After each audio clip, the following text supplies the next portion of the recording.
Please forgive me, I couldn't protect you, he says, inconsolable after his wife and daughter were killed. Civilian deaths and injuries are mounting as Israel escalates its operation against Hezbollah. These victims were displaced people when an airstrike destroyed the building they were in near Lebanon's southern city of Sidon. The death toll averages 100 a day. The UN says at least 80 children were killed in the past week alone. We had lunch and we were sitting together. Then came the Israeli warplanes and bombed us. I kept telling my daughter not to be afraid because I didn't expect our building to be hit. It's all civilians inside. What do you want me to say? My whole life changed in a second. Israel says it is hitting Hezbollah sites in areas where the group has a presence. The bombs are causing significant damage, particularly in Beirut's southern suburbs. Yesterday there was a bombing in 4 locations and a residential building that was targeted, as you can see. Thank God no one was there because people are moving to safer places. In between waves of airstrikes, people make their way back home to retrieve what they left behind.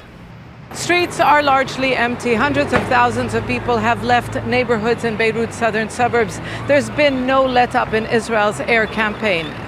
And now Israel has announced a new phase. It says troops were deployed inside Lebanese villages, a claim the UN peacekeeping force did not confirm.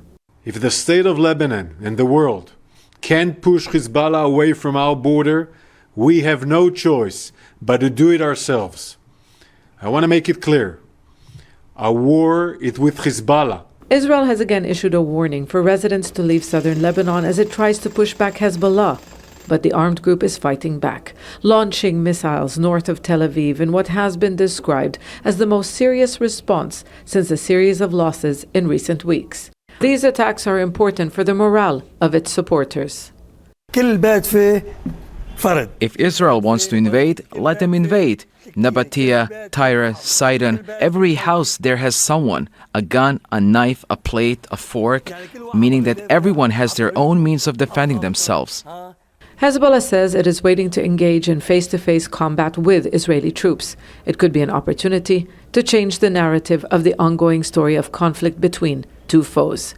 But Israel's attacks on Hezbollah are relentless, and strikes are now spreading outside the group's areas of influence, this one in the heart of Lebanon's capital.